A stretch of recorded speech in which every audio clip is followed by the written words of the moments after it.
Hello, I'm Ollie and this is CriminOlly, where I talk about crime, pulp, horror, that kind of thing. Today, answering your questions, it's my 40,000 subscriber celebratory Q&A.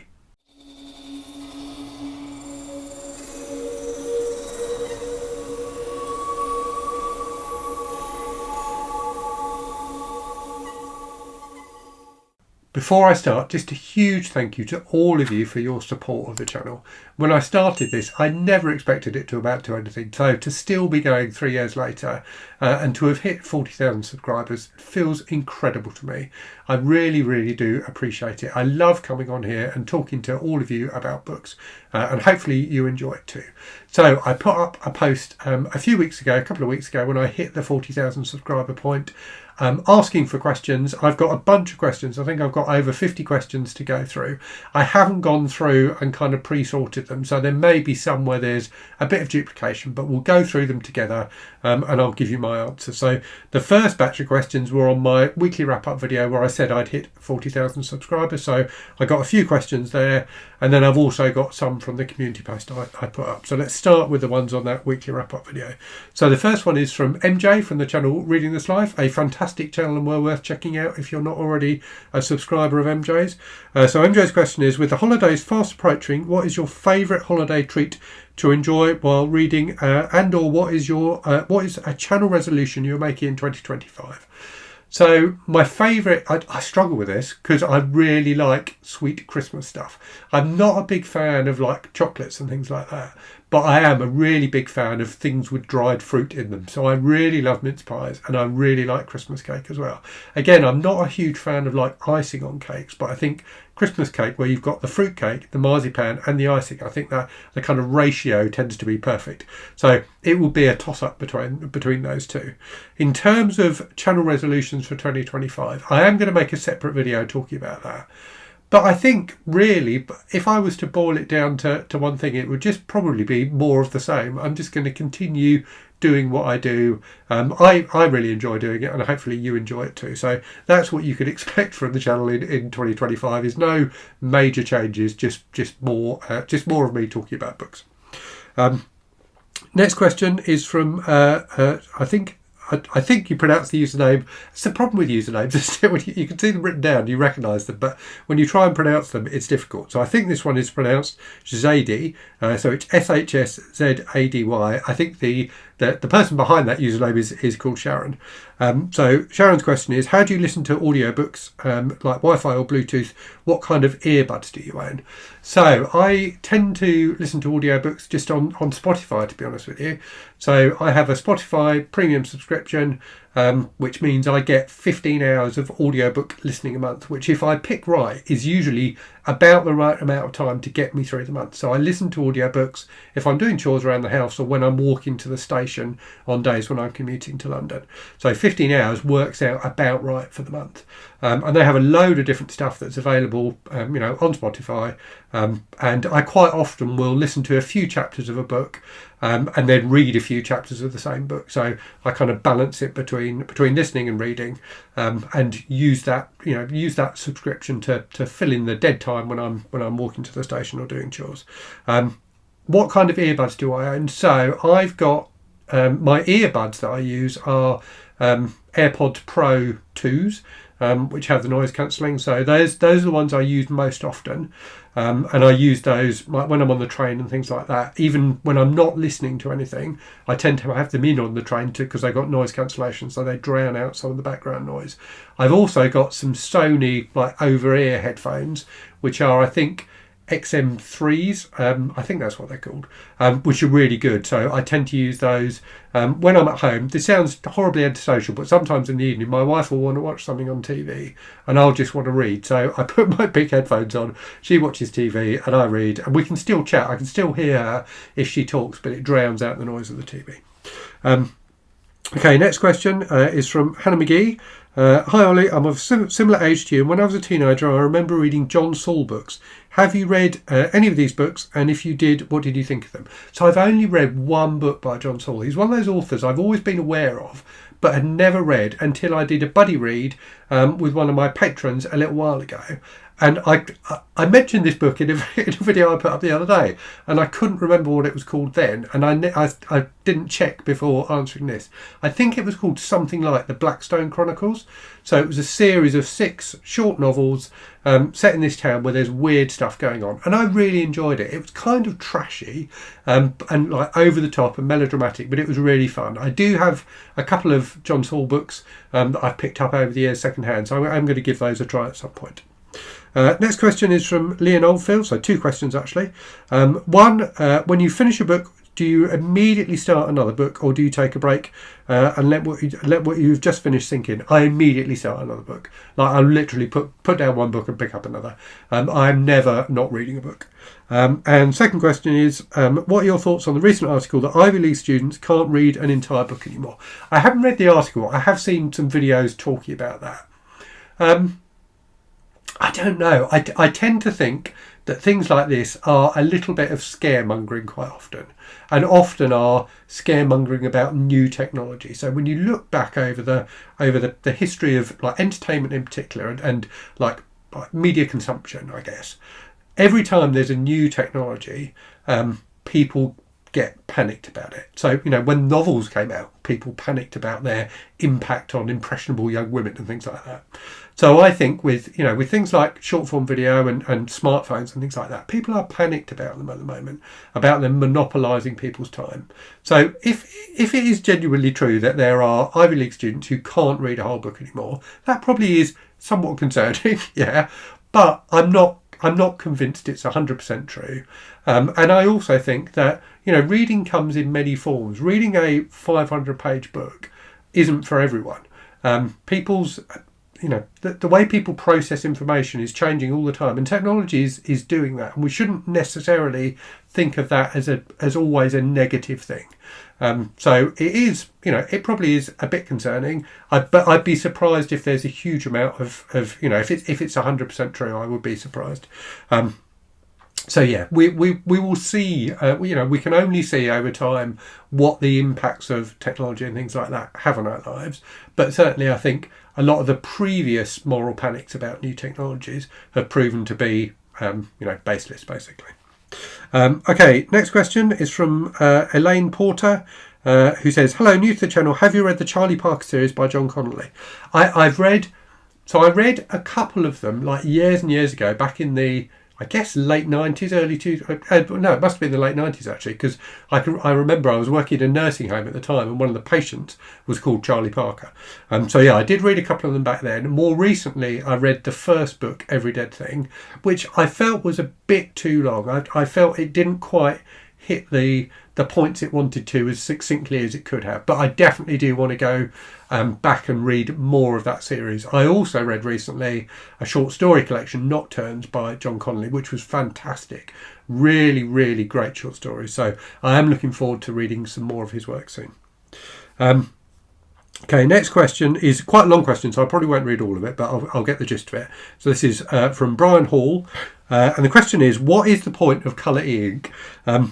Brian goes on to talk about, you know, various things in his question, but that really is the crux of the question. What is the point of colour ink? And I think that's a completely valid question. So I've said in my reviews of some colour ink devices that I think colour ink for many people is a gimmick. It's a really nice gimmick, but it is only a gimmick. It's really nice to see your book covers on your device in colour, and it's nice to be able to highlight in colour and things like that. But if you are mostly reading text books, you know, like I do, and by textbooks I don't mean like educational books, I mean, you know, novels and things like that, then colour ink will give you very little. And in fact, in some ways, it diminishes the experience, because the way colour ink devices work is they have the black and white e-ink screen, and then over the top of that they have the colour layer. So the colour layer means there is more, you know, there's more screen between you and the actual like print on the page, if you like, and they do tend to give devices a slightly greyish tint. So I'm sure that technology will evolve over time and get better. Colour ink also, you know, the colours tend to be a bit muted and washed out. So there are a lot of drawbacks to colour ink, and I think if you're someone who mostly just reads fiction or books without illustrations, then a black and white e-reader is probably the best way to go. But equally, I do find e-ink screens generally are much nicer to read on, and I have found reading things like news articles and things like that where you may have colour photos is really good on colouring devices. I do like reading the news now on colouring rather than reading them on my phone or an iPad or something like that. So I think there is a point to it, but I also think that it's a fairly new technology. It will get better over time, and when it does achieve its potential of having really bright, vibrant colours and not degrading the experience of reading black and white text, I think I think devices like that will be great. For the time being, though, I think for most people, black and white for e-ink, and then have an iPad or an Android LCD type device for other kind of forms of content.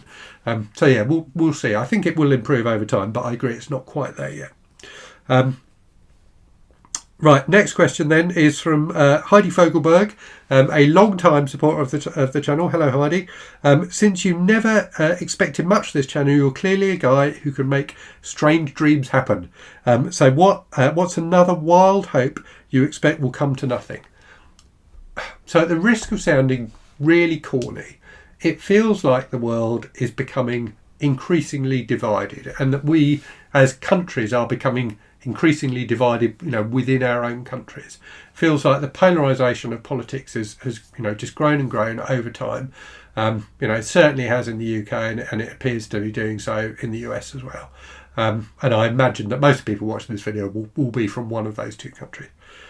So my corny, probably impossible hope is that we can all just find a way to get on, and for politics to not be as polarising as it has been, and I guess in particular for us as communities to push back on politicians who are trying to polarise us more, who are trying to hone in on fears about particular subsets of communities, and to capitalise on those to get votes. I think there is a better way for us to do politics, and it feels like politics is going in the wrong direction at the moment. Right, that's all the questions from the weekly wrap up. So let me dive into the questions from the community post. So the first one is from Lydia from Typical Books, another fantastic channel, well worth checking out. So Lydia's question is there a style of video you'd love to do but are afraid to, or feel that you've not the right way to do it? If you had all the money, time, money, tools, or whatever it took, what is one video you'd love to be able to make? So there's a couple of things here. So the first one is a really simple one, which is I would love to do interviews with authors, but I'm really bad at speaking to people.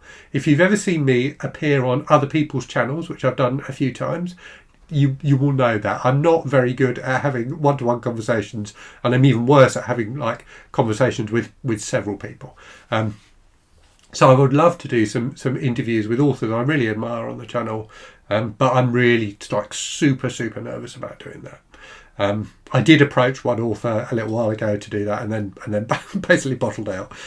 So that's one thing. The other thing I would like to do is be a bit more experimental with my videos. So I would love to make, so when I was a student, I studied media studies, and I really enjoyed filmmaking, making short films.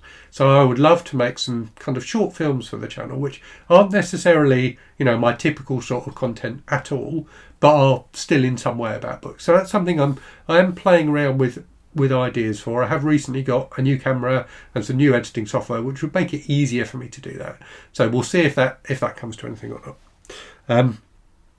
Next question, and I think more than one person has asked this question. So this question is from Terry K 1941. Have you ever done any writing yourself? If you write a novel, what might be the theme? So yes. So a long time ago, 10 years plus ago, I wrote a couple of novels and a bunch of short stories, which I self-published on Amazon. I've taken them all down recently, so they are not available anymore because they were very much first drafts. Basically, I should never have published them in the form that they were in. They definitely need more work. I did also write a short story, which is in the Garbology collection, which came out in August of this year. So that one is available to buy on Amazon if you buy the collection. So the two novels I wrote, one of them was called Sunliner, and that was a kind of science fiction horror crime mashup. So set in the 50s, about this guy who's a used car salesman who gets involved with the mob who want him to get a particular car for them to use for something. But it's got like a sci-fi horror twist to it as well. So a very kind of pulpy, silly story, but one I really enjoyed writing. The other one was called One Night, and that's kind of, I guess, like a romantic suspense novel, really. Although I don't think I really knew that term when I wrote it. So it's about a guy, a criminal who's on the run, who meets a young woman whose life is not in a good place, and they start a relationship. So that was the second novel. The short stories are largely like crime and horror, basically. But the most successful stuff I wrote when I was publishing was a series of short stories about a cat. So the first one is called A Cat Called Hope, and basically they are told from the perspective of the cat, and it's about his encounters with a family who are going through a difficult time, basically, and how he helps them. So very corny, very cheesy, but I did enjoy writing them, and those sold far more copies, like 10 times as many copies as anything else that I wrote. The first one of those stories is available to read full free on my Patreon, so I'll leave a link in the description to the video for that. You don't have to be a member or anything, you can just go on and read it. Okay, next question then is from Gareth from the channel Book Songs and Other Magic, so another fantastic channel. So his question is, have you got any kind of bucket list, things you'd like to do in your life before the end? And the answer to that is not really. I'm quite boring and not very adventurous. There are some places in the world I would love to go. I would love to go to Australia and Japan and kind of do a tour of that part of the world. So that is probably one thing. But aside from that, not really. I'm quite a kind of homebody, really. I quite enjoy just being at home, doing my thing, reading my books, making videos, that kind of thing. Okay, next question. So five questions from YC153, which I haven't prepared for. And they, like glancing through them, they look like questions that I should have prepared for. So let's see how I get on with them. So first one is, what's your fave mythology story? That's a good question. I think the one that immediately comes to mind is Theseus and the Minotaur, and I think that may in part be because I studied it at school, but also because we visited Crete as a family a few years ago. So I saw the I forget the name of the temple now, but the temple that relates to that story. So I think that's a great story. I love the idea of the Minotaur. It's like an absolutely fantastic character. Next question: what's the most fantastically well-written creature you've read? Golly, I really should have prepared for these questions. I think, I don't know. I'll try and remember to come back to that one. Next question, what are your top 3 favourite villains, antagonists in works of fiction? So my favourite villain of all time is actually not from a book. It's the character of Frank Booth from the David Lynch movie Blue Velvet.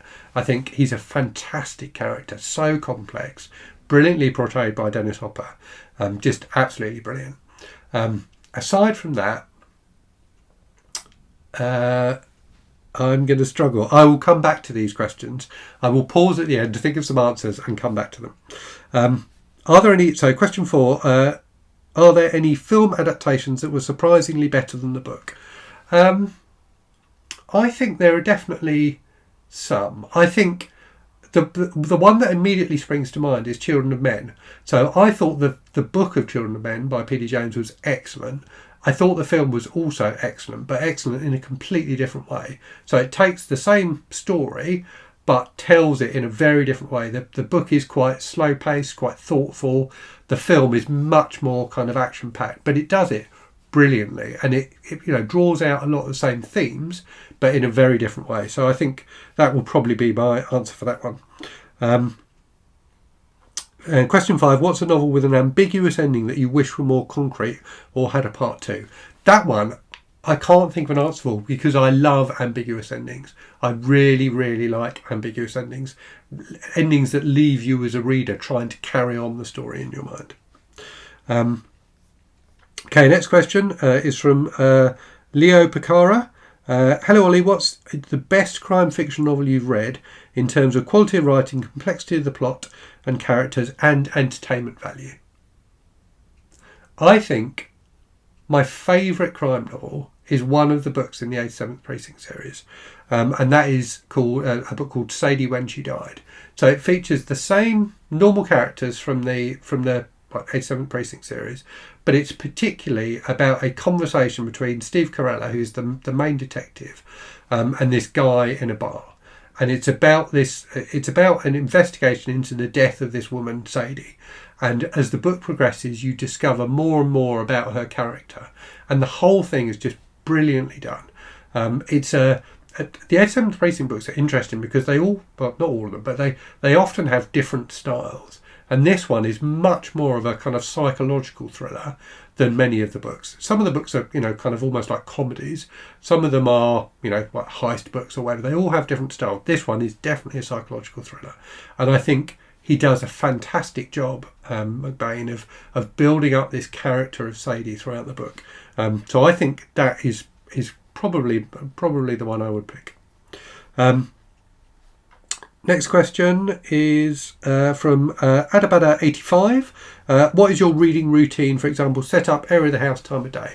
So I tend to read early in the morning. So I tend to get up before the rest of the house. And I will usually read, on days when I'm not having to commute to London, I will usually read for about an hour in the morning, just sitting in the living room. And, we'll get a few pages done during that time. If I'm commuting to London, which I do 2 days a week typically, I'll read on the train there and back. So it's about an hour and a half each way. So that's a decent amount of reading time. And then I tend to read in the evenings as well. So as I said earlier, sometimes, there'll be something my wife wants to watch on TV and I'll sit and read while she watches it. Okay, next question is from Mike Pruitt. What was the book that ignited your reading journey? I think the book that made me, or the series that really made me appreciate reading and made me want to read more in the series was the Swallows and Amazon series by Arthur Ransom. I'm not sure how old I was when I read them, but pretty young. But that's the series I remember. Like, they're quite long for kids' books, like I guess kind of 250 pages, something like that. And I remember just loving those books, just loving the experience of reading them and imagining the world of the books. And they're not set in a fantastical world at all. They were written, a few decades before I read them, and they are about, a fairly privileged group of children going on holiday basically and having adventures. But I remember just being completely captivated by them. So I think, Swallows and Amazons by Arthur Ransom, which is the first in the series. Okay, next question then is from Read by Fred, another fantastic channel. Two-part question. How many physical books do you think you have? And are they contained in one room or spread throughout the house? So, I did try and total this up a while ago, and I can't remember what number I got to. I think it's probably, I'm going to say off the top of my head, it's probably about 2,500, 3,000. It's a lot. And they are, the ones that are in the house are all here. So they're all in this room, all in these shelves behind me. Well, I say that all in these shelves behind me. I've got this cart here next to me. There's a couple of piles, well, there's a pile of books there. There's 3 boxes of books just there where you can't see. And there's books stacked up on the floor there as well. And then I've also got, in the garage, shelves and shelves of books and boxes and bags of books. So they are either in here or in the garage. Next question relates to that. So this is from Erie Beverley. Can we get, if not video, then a still image of the garage? So I'm going to say no for now, but at some point I do intend to do a video where I show the books in the garage. So at the moment there is so much other crap in the garage that you can't get to the books. When I did that book haul recently where I went into the garage to get books, I couldn't get to all of the shelves, and I was like literally squeezing myself in between piles of things in order to get to books. So I'm not going to put up a photo now because all you'd see is junk. You wouldn't actually see any books. But stay tuned. At some point I will. Next question from Cafe Cryptic. What's one of the best things that you'd like to do experience on YouTube that hasn't happened yet. I think it's probably that interviewing authors one. That is something I would really, really like to do. I just need to drum up the courage to do it. Next question is from Beth Lubet. Is there a genre you haven't tried that interests you? I don't think there is. And I'm not someone who particularly ties myself to, particular genres. So, I say at the start of every video, the channel is about crime, pulp and horror. And it is. Those are the majority of the books I talk about. But I will read anything. I really will read anything. And, one of the things since I started the channel, I've read more of than I ever had before in my life. Actually, two genres are westerns and romance novels, and I've really enjoyed both of those. So I think in terms of, if I think about the different genres of fiction, I can't think of one off the top of my head that I haven't tried. If you can think of one that you think I haven't tried, let me know in the comments, and I'll try and I'll try and rack my brains and see if I have read a book in that genre. So I don't think there's a genre that I haven't tried. And I enjoy all of them in different ways. Okay, next question is from Fran Perkovic. What are your top 5 most violent books not in the extreme horror genre? This is a difficult question, but a good question. So I can think of 2 right off the top of my head. So the first one is Dead City by Shane Stevens, which is a gangster novel, out of print now sadly. Absolutely fantastic, really brutal, just and completely shocking. And the thing that's fascinating about the violence in that book is how kind of everyday it is, I guess. The second one is I Was Dora Suarez by Derek Raymond, which is a British crime novel, fantastically graphic and disturbing and bleak, but wonderfully kind of human as well. So about this woman who's been murdered and the detective investigating it, and the kind of connections he forms with her through his investigation. So an absolutely brilliant book. I guess another one that leaps to mind is The Laws of the Skies by Gregoire Courtois, which is a book about a group of young school children who go on a trip into the woods and all die. And the book is just all of them dying. So it's really disturbing and graphic, but really powerful as well. It reminded me a lot, actually, and I can't remember if I said this in my review video of a short film called Elephant, by, I want to say the director's name was Frank Clarke, but I think that's wrong. I think it was Frank something though, which is a short film I saw years and years ago that was on British TV, which was about the Troubles in Northern Ireland. And all it is just a series of vignettes of attacks on different people, but really, really powerful. And it's about, as with The Laws of the Skies, it's about that kind of repetition of violence that numbs you to it to an extent after a while. So that's 3. Can I think of 2 more that aren't extreme horror? I think a book that shocked me, I guess, with its violence, or an author who has shocked me with their violence, but it's a different kind of violence, is Karen Slaughter. So Karen Slaughter's early books, which I read when they came out, often focus on kind of forensics, and they are incredibly graphic. But they are incredibly graphic after the fact. So you are learning about the things that happened to the victim through the forensic investigation. So it's not kind of on-screen violence, if you like. It's almost violence you can connect back to through the forensic the forensic discussion, if you like. And another one that's similar to that is what was it called? I think it's Nocturnes. By Ed McBain, which is another of the 87th Precinct series of books, which is about a sex worker who's been killed by a group of frat boys, basically. And you don't see the actual murder, but as the investigation unfolds and more like forensic work is done, you come to understand exactly what happened to her. So it's almost like kind of retrospective violence, which is really, really shockingly done in that book. So I think I got to 4. I can't right now think of a 5th, but there's 4 for you. Next question is from Sirisism.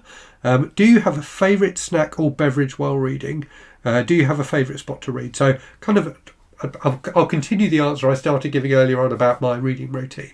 So the place I tend to read is in a particular chair in the living room, which is by by the window and has also got my reading light behind it.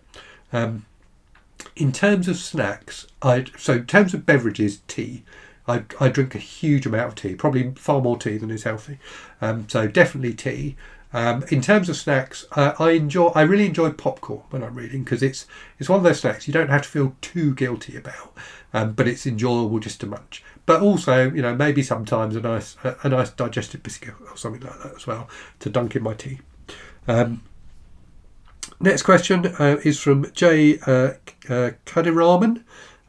Hopefully I'm pronouncing that correctly. What is your trick to finishing a book that you are either not enjoying or finding it hard to get through?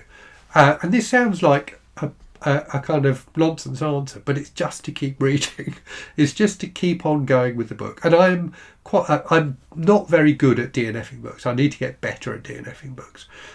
But I do it sometimes. If a book is truly terrible, I'm really not enjoying it, I do it. But in most books, I think I'm an optimistic reader, in that even in books I'm not particularly enjoying, I can usually see sparks of things to hook into, and a promise for the book that makes me keep reading. So maybe it's that kind of hopefulness that makes me keep reading books I'm not particularly enjoying. But yeah, it's just keep turning the pages, and feel free to put the book down, go and read something else for a bit instead, and then go back to it. I think that can be a good way of getting through books, and also a way of deciding if you do want to DNF a book. It's almost like soft DNFing the book. So you put it aside for a day, read something else, and if after that day you really don't want to go back to that book, then it's probably not the right thing to do to go back to it. So my advice would be don't force yourself to read bad books. Okay, next question is from Beckethy. I've missed one. Next question is from Salty Sandia. What is your favourite way to purchase books? Online, small indie bookshops, big retail, thrift stores, etc. So I think probably my absolute favourite way is what we in the UK call charity shops. So, shops that sell a range of different things, like I think thrift stores do in the US. So they sell, clothes and, bric-a-brac and things like that, but also books. So I love going into charity shops, and I always have done. So I remember as a kid, on a Saturday morning, like we would go into town, and I would go off and go around the charity shops and pick up books. And my dad would do the same thing, and we'd sometimes end up like comparing notes at the end of the day. We didn't go around together; we go around separately and then see what we'd both got. So charity shops are probably my favourite way of picking up books, but certainly nowadays in the UK, I tend not to find that many books that are interesting to me in charity shops. What you tend to get is just, the bestsellers from 2 or 3 years ago, which either I've read or I wasn't interested in. So it's very rare to find real gems in charity shops anymore. There is one in the town I live in, which has tends to have a fantastic selection of older stuff. But I do also really love going to indie bookshops, and we are blessed in the town I live in to have one at Chapter 34. I'll leave a link to their website in the description, which is a really lovely little indie bookshop. So I do like going in there, and I tend now to, if there's a new book I want, if they haven't got it in, I'll get them to order it in for me so I can support them, rather than getting it from Amazon or something like that. The other thing actually I do enjoy, which is a terrible thing and I shouldn't do, but I do quite enjoy buying job lots of books from eBay. So sometimes if there's a particular old paperback I'm trying to get hold of, I'll find that it's almost as cheap to buy in a job lot of other books as it is to buy it individually. So there's a few things I've done where I've ended up with like a box of 20 books where I only wanted 1 or 2 of them, but you get like a wonderful treasure trove of other things that you wouldn't have come across otherwise. Okay, next question then is from Beckethy. So four questions here. So first question is, how's Venus the Kitty doing? Can we get a furry cameo? I will try and remember to go down and film a bit of Venus and insert it here so you can see her. So she is fine. She's getting on now. She is, how old is she? She must be, she's 11 or 12 now, and she's like a pedigree cat as well. So her, she's probably not got that much left, not that many years left in her, sadly. But she's doing fine. She's a very soppy cat, but she enjoys just flopping around the house, basically. Next question, have you ever been to a book signing or have any memorable moments meeting authors? So I have been to a few book signings. I should try and do it more, particularly as I work in London. A couple of days a week I'm in London, so there is an opportunity to go to book signings, after work and things like that. And it's definitely something I need to try and do more of. I did go to like a book talk, a couple of book talks I've been to recently, actually, in the town I live in, both about crime fiction, both of which were really, really interesting. So it is something I'm keen to do more of. In terms of memorable moments meeting authors, I suppose there are two, both of which involve me not really meeting the author. So the first one is, years ago, when I was in my early 20s, I was in London, and I was in Forbidden Planet, a big kind of sci-fi horror comic bookstore, and saw the author Kim Newman in there, just browsing the shelves. And he was an author I really admired at that time. I was a big fan of his film criticism, and had not that long before read his book Anno Dracula, which I thought was absolutely fantastic. And I thought to myself, I should really go up to him and say hello and tell him how much I like his work. And I just couldn't build up the courage. There's a bit of a theme in this video, which is me saying that I'm not very good at talking to people. So I didn't, and always regretted that. The other one that I also always really regretted was Ian Banks, who's another author who I absolutely loved. Years ago, must have been, well, it was shortly before he died. So, and I can't remember when he died, but again, I think probably about 10 years ago or so, he did a book signing and book talk in the town I live in, and I had tickets to go to it, but then at the last minute had to go away for work, so I couldn't make it. And it was only, I think, a few weeks after that, or maybe a few months, but not long after that, that he announced that he was terminally ill. So it was terribly sad to lose him. He was a great talent, and I was personally very disappointed to have not gone to that book signing meeting. Next question then is from, I haven't finished the question with Rebecca. So next question from Rebecca then, do you have a favourite Doctor from Doctor Who or a favourite villain? So my favourite Doctor is, and I think this is probably true for many people, it's the Doctor you remember from when you were a small kid. And that for me is Tom Baker. So he was, he's the one I picture when I think of Doctor Who. But I've really enjoyed some of the recent Doctors. And David Tennant probably is the one that leaps out as being one where, we as a family watched a lot of those David Tennant episodes and really, really enjoyed them. So my wife and I watched them before we had our daughter, and then I think we watched many of them again when our daughter was in the picture as well and old enough to watch Doctor Who. Next question then, in school, did you have a favourite class or teacher? So my favourite class was English, and I had a teacher called Mr. Porter, who was just loved books, just really, really loved books, and was probably, definitely played a part in my both my love of books, but also my understanding of how to critique books, how to think about books, how to talk about books. Okay, next question then is from Bruce Grossman, and the question is, what is your desert island author? It's got to be Ed McBain / Evan Hunter. So very, very prolific. Right, I think I totaled it up a while ago, and it was like 100 books. I've read many of them, but many of them, any of the ones I have read, I would happily reread, and I do want to read everything that I haven't read by him yet. So definitely Evan Hunter / Ed McBain, author of the S7th Precinct series, which I've mentioned already a couple of times in this video. Next question then is from BJ Minton, who is a very long time subscriber. Okay, so let me read this out. So I've learned much about you in the time I've been a subscriber, and I think I've heard you say you ride the train to work. Do you ever drive? No, I cannot drive. I do not have a driving licence. I had a few driving lessons years ago, but never took my test. Which I acknowledge is probably something that may be surprising to people in the US in particular, but I've never driven. I don't feel the need to learn to drive. Public transport over here is good enough that I can get about. My wife does drive, so I do rely on her a little bit. But most of the time, when I need to get around, I either take public transport or walk or cycle.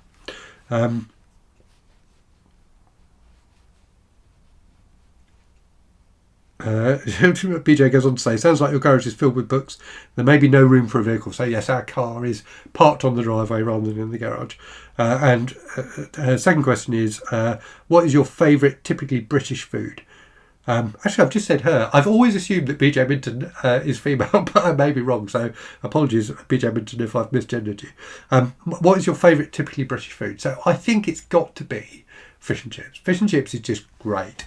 But I do really like sausage and mash as well. I like many British foods, to be honest with you. But yeah, probably it would be a toss-up between fish and chips and sausage and mash. Next question is from... this is a difficult one to pronounce. I think it's Hiki Niki. Do you ever take notes, keep a reading diary, interact with the writing? Do you actively want to remember what you've read? So that's a really interesting question. So there are two parts to that question, clearly. So the first part is the easy one to answer, which is no, I don't. I take brief notes. So I don't like annotate or anything like that. I use Google Keep as an application on my phone, which synchronises with my laptop and things like that. And I make notes when I'm reading a book that I know I'm going to review. In fact, for most of the books I read, well, in fact, actually, let's think about it. All the books I read, I write short reviews for, which I put on Goodreads and Storygraph and Instagram. Some of the books I read, probably a quarter to a fifth of the books I read, I do reviews for on the channel. So for those ones, I will make more in-depth notes. So yes, I do make like brief notes when I read, and when I finish the book, I then form those into a written review, and then I will also do a review on the channel. I don't keep a reading diary. Do I actively want to remember what I've read? I think I do, but I've never really thought about it in that way. I tend to just enjoy books in the moment, so I really enjoy them while I'm reading them, and I don't necessarily desperately want to remember what happens in them. I tend to remember what happens in them anyway, but it's not. I suppose it's not something I actively try and do, if that makes sense. Okay, next question is from Elio4286. What is the saddest, most heartbreaking book you've ever read? I think it's probably A Little Life by Hanya Yanagihara, which I know is a really obvious answer to that question, but it's definitely the one that immediately leaps to mind as an absolutely heartbreaking book. The next question is from... I'm not laughing at the next question, I'm laughing at the one after that. Next question is from Natimaro9817. What book would you like to experience... Let me start that again. What book would you like to experience reading for the very first time all over again?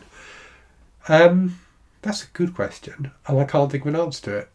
I think maybe The Shining by Stephen King, which I still think is King's best book, which I read probably when I was too young to really understand it fully, to really grasp all of the themes in it.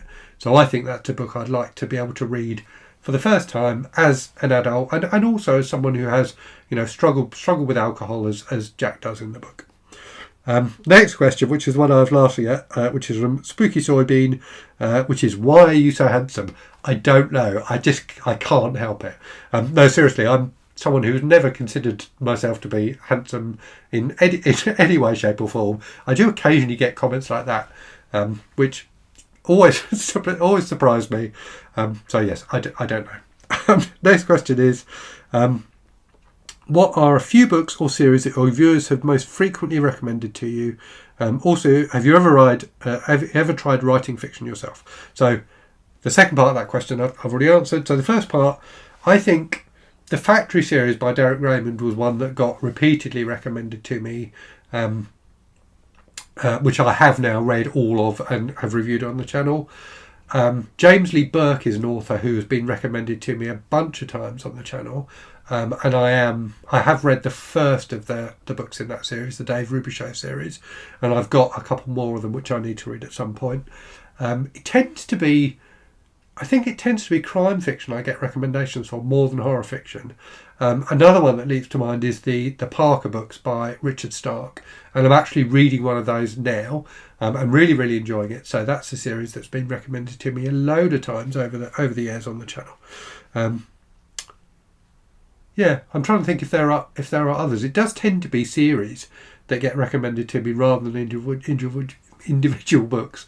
But I am many of the books that I talk about on the channel are ones that have been recommended to me in the comments. So I very much see this as a two-way thing. I recommend books to people recommend books to me, and often I end up reading those books and recommending them back to all of you. Right, we are getting there. I've been going 47 minutes. This is probably going to end up being my longest ever video. Okay, next question then is from... I can't remember if I read out the name of the person who asked the question about frequently recommended books. It was Contraband Pigments, which is a good name. Next question then is from Konstantinos6668. Congratulations on 40k. What do you think of Warhammer 40k? Any favourite novels? So somebody did comment on the video I put up recently about there being, like, quote unquote no books for men anymore. Did mention the Warhammer books, and I hadn't even thought to mention those in the video, but that is a very successful series of books, which I think is primarily aimed at a male readership. So I've only read a few of them. I've read, you can probably see them, maybe you can see them there. Oh, my camera's about to shut down. Hold on a sec. Okay, so sorry, I'm not sure if my camera was overheating or running out of battery or what, but I've charged it and left it for a little while. I made myself a cup of tea and now I'm back. So, what was the question I was answering? It was about Warhammer 40k. So, yes, I've got some of the Gaunt's Ghosts series by Dan Abnett there. Those are the only ones I've read, but I really did enjoy those, and I need to go back because I haven't read all of the ones I've got there. I do have a few more that I've got off NetGalley and places like that. So at some point, I will dive into the series again. But yeah, I've enjoyed the ones that I've read, definitely. There's something, I suppose, undemanding, but just kind of violently enjoyable about them. They remind me a lot of like 2000 AD, which I was a huge fan of as a teenager, the comic books. So things like ABC Warriors and Nemesis the Warlock seem to have a similar vibe to the Warhammer 40k books. Right, where did I get to? So, right, next question then is from Pass Me That Book. What's the most influential horror novel you read as a teenager? So I suppose there's probably the obvious one is The Shining, which I've talked about already, by King. That really had a huge influence on me as a horror fan. It really cemented my love of the genre. Also, not novels, but H.P. Lovecraft was huge. Was really my first taste of horror. So Lovecraft definitely as well, and also House on the Borderland by William Hope Hodgson I read back then, and that is a book that's really stuck with me as being just a great example of kind of weird fiction. So it is horror, but it's also fantasy, and there's just something about that book that really had a profound influence on the way I think about literature and the way that it can play with reality, I suppose. So yeah, I thought that was a very interesting book. Okay, next question then is again from Contraband Pigments. Right, what is the worst job you've ever had, and how did you escape it? So there's a few questions here.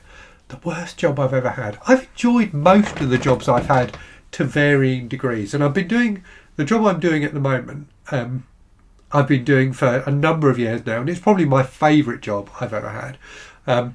Worst job I've ever had. I worked one summer I worked at a grain merchant in the town that I lived in, so I had a variety of different jobs there. One of which was like operating the weighbridge, which is always quite interesting, but also like taking samples of the grain and testing it and things like that. And that's probably the worst job I ever had, because I never felt like I fit in at the company that I was working for, and I really didn't get decent training at all on what I was supposed to be doing, and yet still got bollocked when I messed things up, which I did a few times. So that's probably the worst job.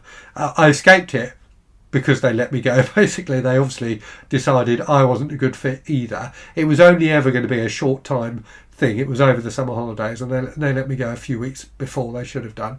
But by that point, I'd earned enough money to fund the thing that I wanted it to fund, which was a trip to Edinburgh for the Edinburgh Festival, so I didn't really mind. Okay, next question then, again from Contraband Pigments, is you successfully quit drinking, took a chance to become a booktuber. Any advice for people looking to make a significant change in their life despite outside pressures and responsibilities? Crikey, that's a very deep question. and I don't know if I'm well placed to answer a question like that. I suppose it's when you go into any new endeavour, and for me, I didn't consider giving up drinking a choice. It was a necessity. So that's maybe a bit different. And starting the YouTube channel wasn't something I ever expected to amount to anything. So again, it wasn't really a choice. It didn't feel like it had any significance at the time. But I think it's, you need to, with any decision you make in your life, you need to think about the pros and cons of that decision. But I think the key thing is not to only think about your pros and cons. It's important to think about your pros and cons, but also think about the impact your decision will have on the people around you. Because it's only if they are supportive of that decision that it will be successful. So my family have been hugely supportive of me doing YouTube, for example, and if they weren't, I wouldn't be able to do it. So you really need to consider the impacts of your decision on everyone around you as well as on you personally. And then the final question from Contraband Pigments is, if your channel became lucrative enough, would you consider quitting your day job? That again is a really difficult one, and I think the answer is no. So I do make money through doing YouTube, and I make more money than I ever expected to, but definitely not anywhere near enough to consider giving up work at the moment. But even if I was, making significantly more money at it, it would be the problem with it is that it's unreliable income. So there are so many things outside of my control that could happen that could completely destroy this as a way of making money. YouTube could change their monetization policies, or any one of a number of different things. So it doesn't feel like reliable income. So I would never rely on it as my sole source of income, because I've got a house to pay for and a family to support, and so on and so forth. So no. Unless I was able to make such a huge amount of money at it that I could bank a lot of that money, and that would be, a protection. But, unlike my job, where if I lost my job, I would get a redundancy payment, I wouldn't get that with YouTube. So basically the answer to that question is no. But what I do hope to do is I'm reasonably old now, and it won't be that long before I retire. I've been doing the channel for 3 years. I will probably retire in between 10 and 15 years' time. So actually that's only three or four times as long as I've been running the channel for already. So my hope is to continue to run the channel until I retire, and after my retirement, and for it to be an additional source of income then on top of my pension. Okay, next question. Have you ever read The Secret... this is from Stanislav M. Have you ever read The Secret of Ventriloquism by John Paget? No, I'm afraid I haven't read that one. Next question is from Lisa Garrity.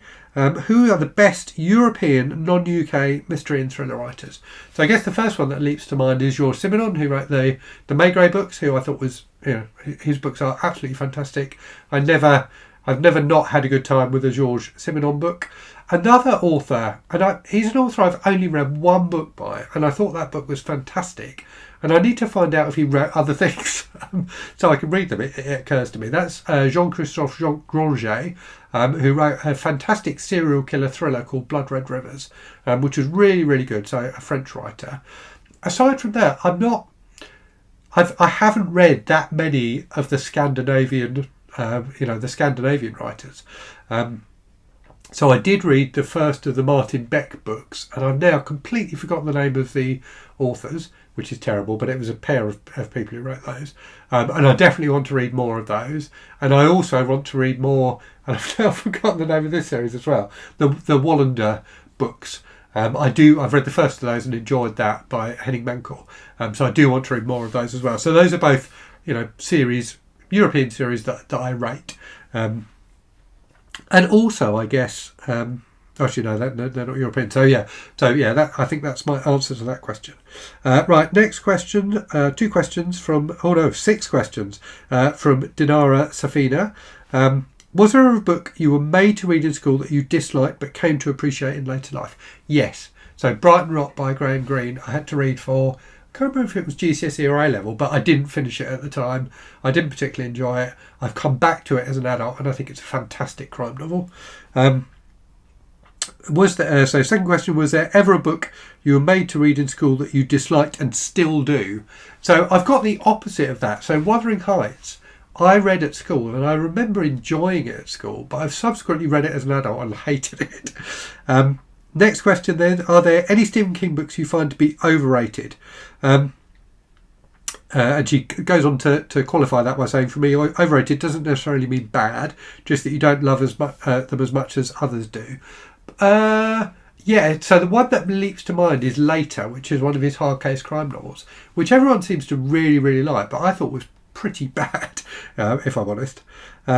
Next question, are there any genres you absolutely won't read? So no, but I tend to avoid the majority of what I would call like domestic noir books at the moment. So the kind of thriller books that certainly in the UK you see all over the supermarket. So the kind of books that are typically about a couple and something bad happens, in their relationship. I've read a few, and clearly there are books that fall into that genre which are fantastic. So like Gone Girl by Gillian Flynn, for example, brilliant, and a lot of Patricia Highsmith's books, I think you could summarise with that same description. But a lot of them I just find to be like tacky, basically. Use tricks in order to generate suspense, and then therefore are unsatisfying. I'm sure there are good ones out there, but that's probably the kind of book I'm least inclined to pick up. Next question, what television series would you love to see book adaptations of? Golly, that's a good question. It would have to be like a long-running detective series. And I'm aware that, something like Columbo, there have been some book adaptations of. Monk, there have been book versions of, which is another detective series I enjoy. I'm watching House at the moment, so my daughter has got us watching House, like randomly, because it came out, I think, before she was born, but she's really gotten into it. And I'm really enjoying it. I would happily read a book based on House. Maybe there are some, actually. I wouldn't be surprised. I'll have to look into that. Next question. What's the weirdest question or comment you've ever received on a video? Probably the question above about why am I so handsome. Probably it's probably those sorts of comments on videos that I find the most surprising. People commenting on my appearance in a favourable way. I do get people commenting on my appearance in an unfavourable way, and I find those less surprising. Okay, next question. So 3 questions from Alistair Weir, which are, I know people always ask how you read so much, and your answer is it's your main hobby, but how do you fit life, work planning, making YouTube content, housework, family relationships into reading? P.S. What is your job? So that's a good question. I find time to do all of those things. So like housework and things like that, I will listen to an audiobook while I'm doing it. Work, just takes, you have to dedicate time to work in order to live. So that, just kind of happens. Making YouTube content, I have particular times when I do it, typically at the weekends. Sometimes just before I start work, I might film a video quickly. So I've kind of got a routine that allows me to integrate making YouTube videos into, everything else that I'm doing. So what is my job? So I work for a bank, and my job title is product owner. So I work with a team of people who develop software that's used by colleagues who work on the phones talking to customers in financial difficulty. So our job is to make it as easy as possible for colleagues to have helpful, beneficial conversations with customers who are in financial difficulty and help them get back to solvency, basically. So that's what I do, and hopefully by doing that I make a difference both for the colleagues and for the customers. My job in particular is, I'm not a software developer or anything like that. My job is to figure out what things we should be doing and to get agreement from stakeholders that those are the right things for us to be doing, basically. Next question then, how far in advance do you plan your YouTube content? How much time does it take? Do you run out of ideas? So I haven't run out of ideas yet. There are a few kind of like standard videos that I can make to fill in gaps, like doing a tag video or like weekly wrap-ups and monthly wrap-ups and things like that. But I seem to be doing okay at coming up with ideas so far. I tend to try and plan about 2 weeks in advance, so I know what I'm going to be making over the next 2 weeks, and that gives me time to kind of germinate the ideas and figure out exactly what I want to say in those videos. How much time does it take? So it probably takes a bit longer to film each video than the video lasts for, if that makes sense. There will be some stops and starts when I'm filming. I sometimes just go back to the beginning and start again and things like that. So it probably takes 1.5 times as long as each video is to actually film it. And then it probably takes about as long as the video is to edit it. You can edit at like faster speed, so I don't necessarily have to watch in real time the whole video play out. So it probably takes, for a 10-minute video, it probably takes me about half an hour, shall we say.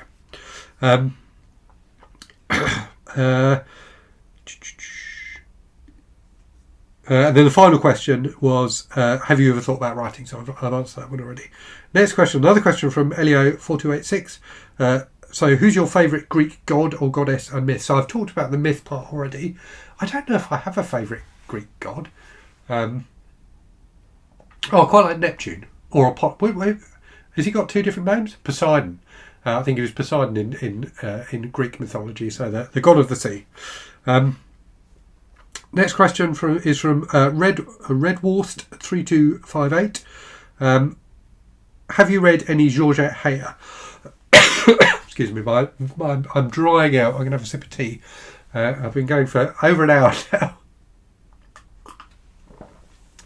So, have I read any Georgette Heyer? Yes, I've read a couple of things by Georgette Heyer. The Unknown Ajax was one of them. And I forget the title of the other one. So both more of the kind of Regency romance ones. I do have one of her mysteries, or a couple of her mysteries, I think, to read. So Heidi, who asked a question previously, who's a long-time viewer, is a huge fan of Georgette Heyer. So we've done a couple of Georgette Heyer buddy reads, and Heidi sent me a couple of her books as well. So someone I definitely want to get back to. I don't think I've read any of the swashbuckling ones, but definitely have some mysteries to get to. I've really enjoyed her. She's just an enjoyable writer of popular fiction, so someone who comes up with good characters who you want to know more about. Next question is from Dave from Book Blather, another fantastic channel.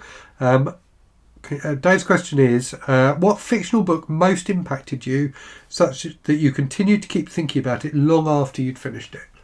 I think probably, and this might be an obvious answer, Notice by Heather Lewis, which is the book that I still consider to be the most disturbing book I've ever read.